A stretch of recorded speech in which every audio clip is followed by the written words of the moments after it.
So it seemed like after losing to the Denver Broncos on Sunday, the Colts season was all but over, but it actually isn't. They can still make the playoffs as the number 7 seed. In order for that to happen, the Chargers would have to lose 2 of their next 3 games. If you pull up the Chargers schedule, they're on a short week, which is going to be at home against the Denver Broncos on Thursday, and then they're at New England in week 17, week 18 at Las Vegas against the Raiders.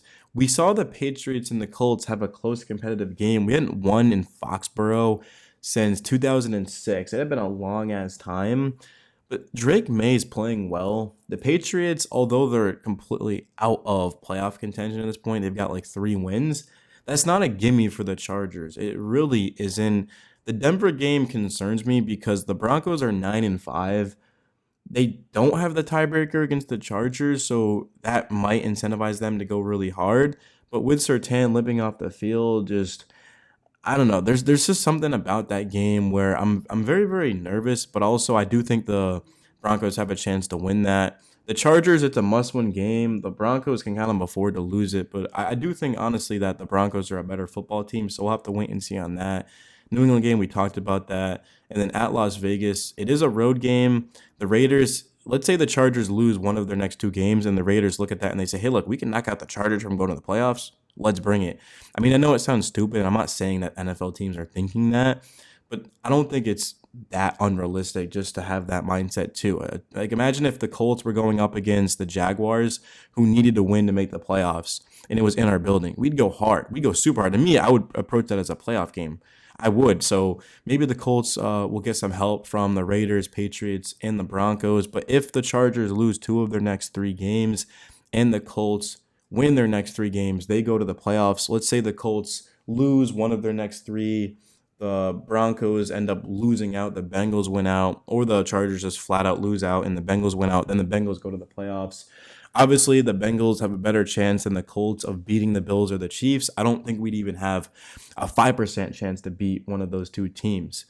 But hey, crazier things have happened. Just the fact that the Colts have a chance, even if it's a 5% chance like it is to make the playoffs, they're still going to go out there and compete.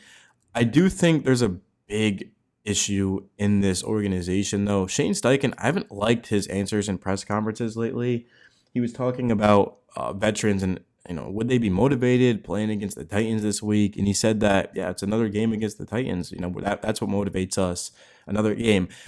It just sort of seems like there's not a lot of discipline, not a lot of accountability happening inside of this locker room.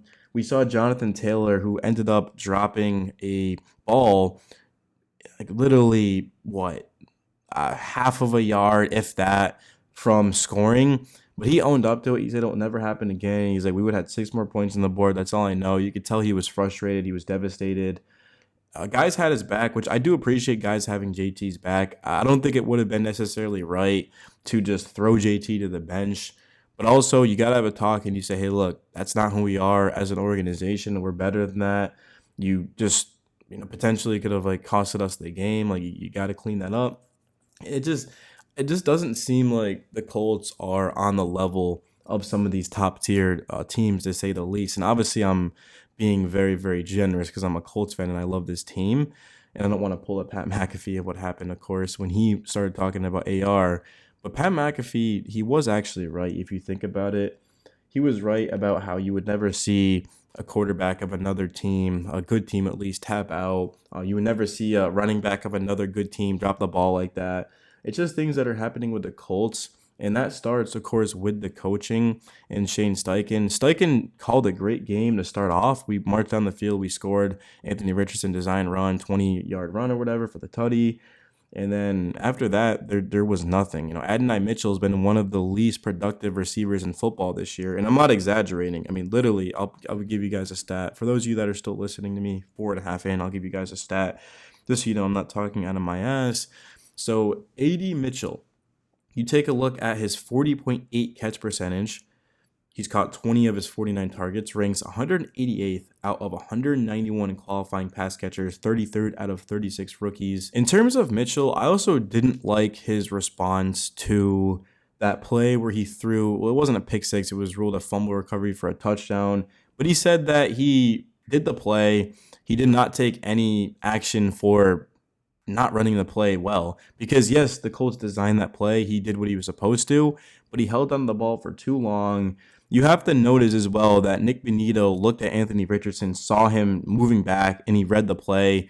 Shane Steichen specifically told him, talking about, of course, Mitchell, that if it's not there to throw it away, if I'm Mitchell and I'm trying to get my fingers on the laces and then I'm taking 2-3 seconds on that play, you can't just throw it across the middle of the field. You've got to just live to see another play, especially considering the fact that the Colts were in a one-score game and they were marching down the field. I don't hate the play call because the Colts were doing nothing offensively and they wanted a spark. They wanted some sort of momentum swing, sort of like when Denver got that JT play where he dropped it. Well, the Colts wanted to flip the script and to get just like a big play to Richardson, but it just wasn't there. It wasn't executed. And I didn't like Mitchell's response in the slightest, to be honest with you guys. And of course, there were character issues called into play when the Colts drafted him.